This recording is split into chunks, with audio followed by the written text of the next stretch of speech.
Hello, everybody, and welcome into Camel Call Friday with newly minted Campbell grad Evan Budrovich. I'm Chris Hemeyer. Thank you for tuning into our Camel Call podcast, which you can find on Apple Podcasts, Spotify, SoundCloud, YouTube, the Varsity Sports app, and GoCamels.com. First off, you have been here, Evan, first in athletics, now on the university side, doing all kinds of social media, broadcasting, everything in between, but you are officially a Campbell grad, getting your MBA from this great institution. Congratulations. 9 years as an employee now, and I'm officially a Camel. Come on. Right? I've worked in all these different roles. I've been an intramural standout, you and I on the handball courts. An intramural standout. We have championship trophies. Hey, even without a diploma, you are a Camel, sir. So to finish my MBA, business school, of course, they have two ceremonies at Campbell, and we've been at both, shooting and covering, photographing, but to be a student in it, you kind of get lost in the moment. Like, you're so used to, you know, when you cover events with a camera,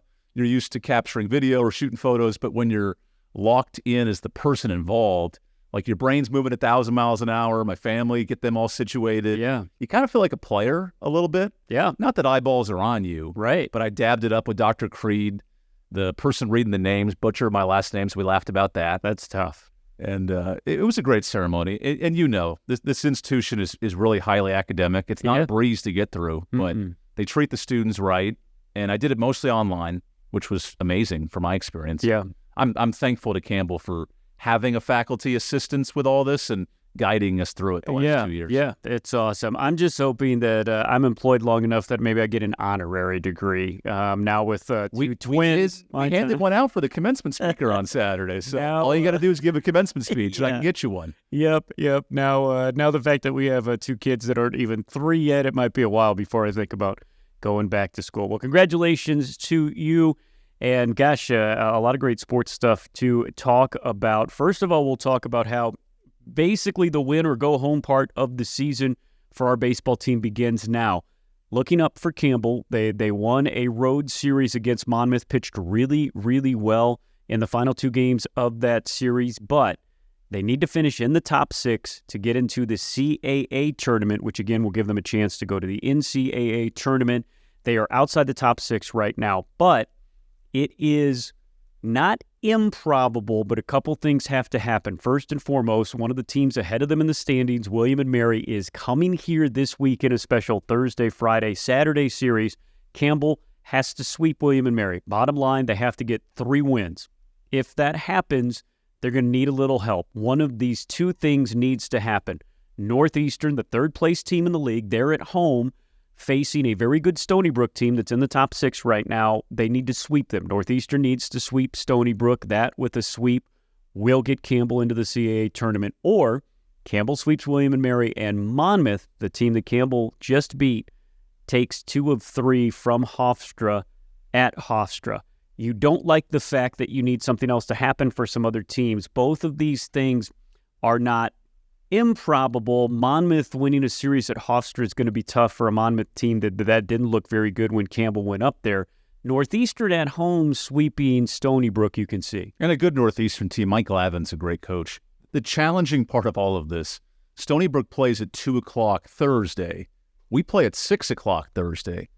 You don't want to look at the scoreboard, but by the time that 6 o'clock game starts, if Northeastern were to lose, and you never know. Well, both of those series, the Monmouth and Hofstra series, are going to be in the early afternoon. Campbell will play at 6 on Thursday and Friday. So you're right. Scoreboard watching. Like your season's kind of on the line before 6 o'clock. The good news is our first shutout of the year, game 50. No doubt. And we talked to Justin Hare this week, and he said, well, boys, we finally got it. Yep. It took us 50 games, but in a must-win against Monmouth, you lose that game 3, you're done in the standings. The nice part is they could still finish 13 and 14. They may not get in, but they've won 5 straight to end the year.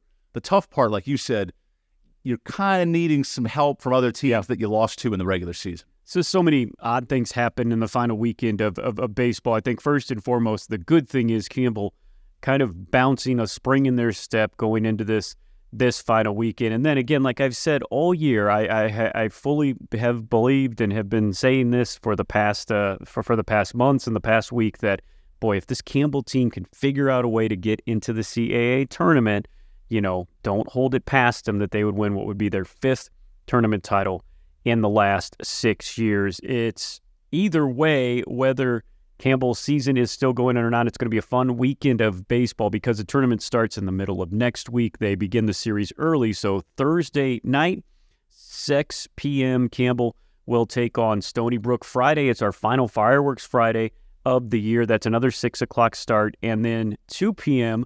on Saturday, it's going to be Fan Appreciation Day. All seats, you can go on right now. You don't need a code or anything. You can go online, gocamels.com. All seats, even those good ones behind home plate, are just $7. And we're going to be giving away a prize from the prize closet, including a Bowie's Creek Astros hat, limited edition, and some cool Campbell stuff. We'll be giving away a prize each inning. You come in, you get a raffle ticket, and it's Fan Appreciation Day. And that senior class, I want to speak specifically of Lawson Harrell, fifth-year COVID senior. He came back. He could have pursued minor league, free agent opportunities. He's now the new home run king at Campbell University, and that's a record that's sit since '85 with Posey. To Lawson's credit, he did not play his first year. He played 5 games, then COVID happened. His second year, he was a pitch-hitting specialist. His big double in Starkville kept that game alive, and they eventually lost. But kind of the moral of that whole career was the last 2 years, he's played through injuries his entire Campbell career.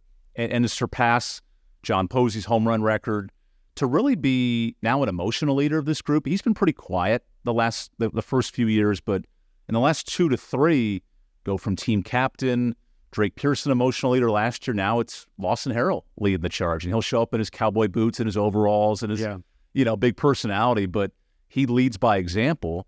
And Justin here mentioned this week, he's Matthew Barefoot 2.0. That kid who took Campbell on his back, led them to a championship, which they hadn't done since the Greg Goff era. Yeah. Now Lawson's led them to top 25 rankings, clearly a legitimate CAA team and a Big South champion 4 years in a row. And I think what the senior class has done is, the class where Hare takes over transformed Campbell into this is a program that can win.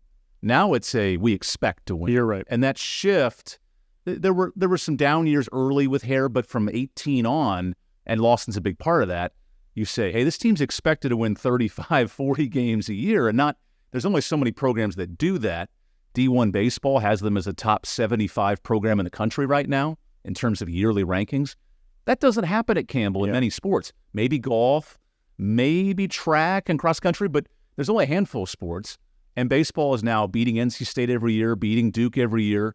They've shown with still 5 top 50 wins, they have a good resume. They may not get into the NCAAs, but every year the Lawson's been here, they've gotten better and have put Campbell farther up on the pedestal. Yeah, that's sensational. And that's the thing that if Campbell doesn't get into some sort of postseason, that's the thing that you're going to feel for him, because this was a bit of a rebuilding year. They have, I think it was the other day, there was someone that got the win on the mound for Kentucky in the SEC, while someone else... Camel Bryant. Yeah. Who was one of our top relievers. While someone else was hitting a home run for Georgia. And Logan Jordan, who's part of that home run crew. Like that. These are the kind of guys that people are missing. Plus, I think Campbell did have the team to do what they've done year in and year out. The injuries, just catastrophic. Headline is your Friday and Saturday night starter. Your Saturday night starter who won 10 games last year has not pitched an inning this year. And your guy that you brought in that was a top 100 college prospect in the country, he threw 1 start, 3 other outings, and he has not been back yet. You change one of those many things that I've said. Campbell's still hitting at a rate where they're one of the top 25 hitting teams in the entire country, which again is phenomenal, because that's 3 years in a row now that they've had a top 25 hitting team. And just too many injuries at a bad time. I mean, this would be Campbell probably wouldn't win the Big South this year, quite frankly, with all the injuries that they had, and being in the CAA, it's awfully tough. And that doesn't take anything away from, again, what you've said, that this class has come in and put together. And again, this is a team that has beaten a top 5 ranked Duke team, that has beaten NC State, that has beaten a couple other ranked teams, ECU at the beginning of the year, UC Santa Barbara. It just stinks that the injuries derailed them. Justin here put it this week, we have to win by gorilla ball. Yep. It's going to be a home run fest at JPS the next couple of days, which is unfortunate in one regard, because we always have been spoiled by good pitching with the Harringtons and the Keelers, and not only the injuries, but even secondary arms. Jackson Roberts has been out the last couple of weeks. You start losing key relievers to an already short starting staff, a short relieving staff. Your 3 top starters coming into the year have been out. You lose Joe Simpson. You lose some other people that you kind of were filled in for midweek roles are now in the weekend, and they're out. And, the challenge is now that they can still play themselves in, but they got to sweep, right? And Campbell has not swept a CAA opponent yet. They've won series. They've lost some series. The good news is, at this park, they've always scored runs. No doubt. And it'd be a nice way to honor the seniors on Saturday.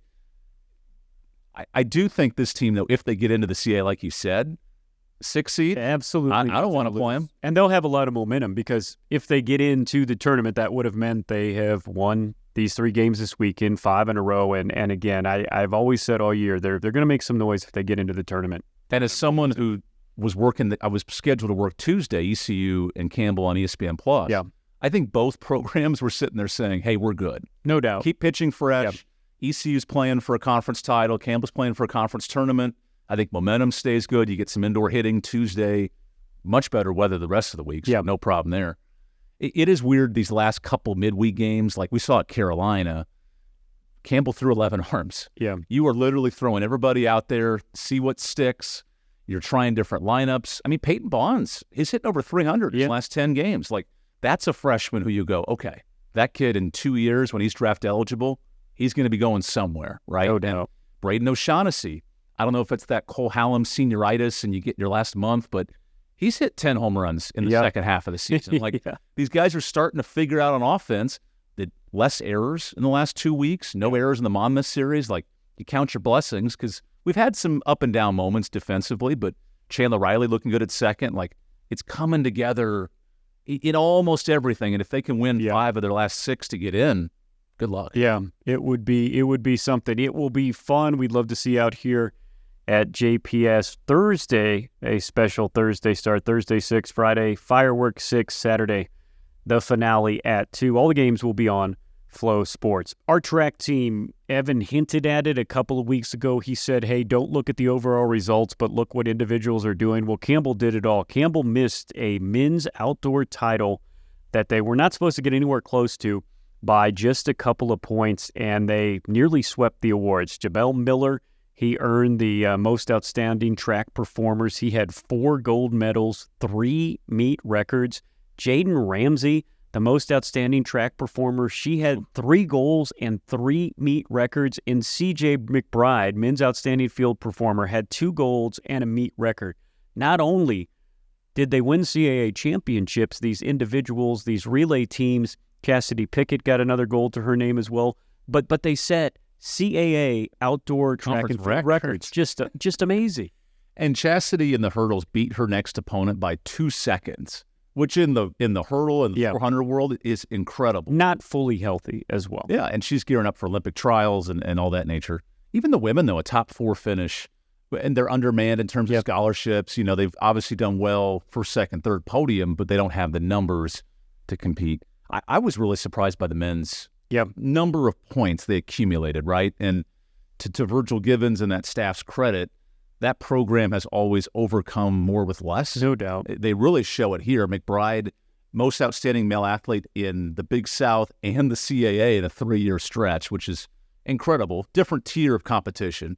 And then for our team to go to Elon and look like the best team pound for pound in the competition, you know, we'll see how they do in regionals and who qualifies and all that. But this program continues, even from the Michael Kelly days now to the Virgil Given days. They continue to outperform what people expect. Yeah, it's been outstanding. Again, what Virgil Givens has done, taking over a program that was in turmoil, how he's recruited and how he has kept people to stay here. These names I'm talking about, they're not one-hit wonders. They have been here for 2, 3, 4 years, and it's really, really paying off. So hats out to them. As you say, regionals will take place next week. Between 10 to 15 of these Campbell athletes will be going, and then you qualify from there to nationals. Campbell is again going to have be well represented at nationals, which is just. And we have our friend Kadeem Wynn, who works for Oregon now, out in Eugene. He could snap some photos of all the competitors who make it. Definitely. So Kentucky for the regionals, and then a couple weeks after that, into June, the NCAA finals. Hey, folks, I want to talk to you about the Fighting Camel Club. I want you to check out the rebooted Fighting Camel Club. Membership gives you access to exclusive gear, ticket opportunities, and experiences, all while helping change the lives of Campbell student athletes. Go to gocamels.com and hit give. And as a member of the Fighting Camel Club, the orange refrigerator magnets are fantastic. There's a lot of perks to the membership, but the magnets are worth the price of admission. I appreciate you saying that. There is some cool swag that you get along with it as well. Speaking of a cool customer, Eric Johansson, just as a freshman to the NCAA Golf Regional, had an incredible front nine, and then weather conditions really caught up for him. But hats off to, this is a men's golf team as well as the women's that are they are very young. Both did not win conference championships this year, but look for them to really get going here in the next couple years. So congratulations to him. 15th straight year, Coach John Crooks has had either a team or an individual from the men's or the women's side in the NCAA tournament, and that is incredible. And you need to watch the Mic'd Up segment that Logan Adams, one of our video content creators, did with Matt Moot, the men's associate head coach. Mooter, he's got a fun personality. He's and a John Campbell Daly, alum, which is really cool. And a Campbell alum, great point. Former NC State assistant, he comes back to Campbell. Just the interactions that he has with his players, and that's so much of golf, right? Yep. Because the coaching element in golf is not as hands-on. It's more player development, relationship building. You're implementing little tweaks in the game, but you're not a caddy, so you're not sitting there every stroke, but you peruse the course and you guide these players. And to Moot's credit, he was at graduation Saturday, right? And then he's off to the tournament in Chapel Hill the next day. That's a great program. Him and Ashley Sloop of building those relationships. Yep. A lot of foreign athletes, a lot of kids who are coming to the States for the first time, and they make it a home. And we've seen with the Pontus Nyholms and the Jesper Svenssons now in the DP Tour in Europe, and Ray Krivician playing in Thailand professionally, that this program produces pros too, right? And we talk about baseball a lot with that. Pontus Nyholm is within a few golfers of making the PGA Tour next year if he finishes out this year strong. So Campbell Golf Program, a lot of tradition there too. Yeah, I'm glad you mentioned that. A couple of recent guys that are, again, the DP Tour is what we knew growing up, or me growing up as the European Tour. That is the main tour over the seas. And you don't even say right below the PGA Tour, because there are a lot of people that are based in Europe that they want to play there. Roy started his career in the DP Tour. And the fact, and he won a tournament, and he won a tournament there, a former Camel. Of course, Campbell has had PGA guys on tour that have gotten their card, the Brad Fritsch, the David Mathis, and that. And so it's fun to see, here's a next generation that may be on your TV screens in some pretty big tournaments. It's really, really fun to watch, and congratulations to them. Meanwhile, you and I are relatively scratch golfers at Keith Hills across the street. You are a scratch golfer. I'm going to learn with my kids. That's my new thing. We're all going to take a group lesson when they're 4 and I'm 40-something. We're gonna learn how to play golf together. So watch out. Our softball team, they did what we set up. We said if any but team could do it, they could. They were in second place, 3 games behind first place Delaware for the end of the regular seasons, 2 games behind. So they had to go up to Delaware, the defending champions, at their place, sweep them in 3 games. They did just that, including winning a doubleheader to win what was their 4th straight regular season crown. They had the number 1 seed going in to the CAA tournament at UNCW. UNCW fell to the 4th seed, so they had to take on UNCW in the semifinals, lost, ended up coming back through the losers bracket because of the weather. They were forced to play 2.5 games to win a championship, beating Delaware, and then having to win back-to-back games against UNCW. They came into the championship series without a loss, and they were 1 inning away from it. They came up short, but boy, they proved a point. And Bella Smith will get the bulk of the accolades here, but she is now the all-time career strikeout and career win leader, passing Amanda Littlejohn and many others. How about Hannah Lear in a do-or-die championship game, a no-hitter through 6 innings? A girl who came into her career working on a changeup, right? She had a great fastball, didn't have a great secondary pitch, and to this coaching staff's credit, have guided her to a double-digit game winner. And that performance with all the pressure of Emily Winstead, back and forth, 0-0-0. She's just a freshman. You get a run in the 6th to take the lead. Now, It's tough. Sometimes you give up a run in the seventh, and Wilmington came back to their credit to win that game. But to win 2-1 in the first game, Bella Smith, I mean, I don't know what else to say about her. She is, you talk about the Mount Rushmore of Campbell athletics. She is slowly climbing up that list. There's no doubt. I mean, literally numbers-wise, the best pitcher of all time here, and she still has another year. COVID year. It's just incredible what Trina Prater did. Again, to win the trophy, the first ever CAA trophy of any kind for Campbell. Boy, that was big. Big for this whole athletic program, but again, showing them it doesn't matter what coach they have, what conference they're in, they're doing. And again, technically by the rules, you can play 2.5 softball games in a day. Again, the administration fought for them postponing one of the games to Sunday, but it is what it is, and they fought to the very, very end. So no postseason for the Campbell softball team, but an amazing and a team that started 1-9 finishes 37-21. Oh, they went through so much. Do the math, but you win 3/4 of your games down the stretch, and like you said, I think that CAA title means something as a signature moment. No doubt. Right? And the 10 individual titles in track, that's a moment, that's signature. Volleyball in a semifinal appearance, that's important. Campbell hadn't done that before that moment. But to truly have that trophy and that championship game appearance, we talk a lot about the Big South trajectory of where Campbell was in 11 when they joined to when they left last year. That wasn't overnight. Yeah, right? only one title in that first year in the Big South, only 5 in the first 5 years. And now to be at a point where, especially from a softball standpoint, you are the contender. Yeah. You are the favorite. You are the team that has expectations. I think that matters too, to have a sport where Campbell says, this is our sport that we're really good at in the CAA, and softball is certainly one of them. And the regular season title holder gets to host the conference tournament the next year. So the CAA conference tournament will be here in Bowie's Creek next year. The nuance information about that. Because I love that Campbell got to host. I wonder if Delaware wins, does Campbell get the bid because Delaware's leaving? Yeah, that's interesting. That's what happened to UNCW. Campbell gets the bid. That's the important part. No doubt. And it was a big difference, the fact that it was at UNCW that made all of the difference indeed. Okay, our final Camel Call Live of the season coming up this Monday at the county seat from 6:30 to 7:30. Make sure you stop by for our final Camel Call Live of the season at the county seat in downtown Millington. Football season tickets are on sale now. Renewal deadline's coming up to June 1st. If you haven't renewed, secure your seats. Please renew. Some interesting mini plans are going to come out a way, if you don't have season tickets, to make sure you get a ticket for that homecoming game. It'll be fun. Campbell with 6 home games this year. Stony Brook, Delaware State, NC Central, NCA&T, Richmond, and Towson. Go to camels.com. See the Richmond Spiders. That's right. Richmond making the announcement that they are, for football only, of course, they were in the A-10 and everything else, football only, moving the CAA to the Patriot League. But still a lot of very good football teams in that CAA.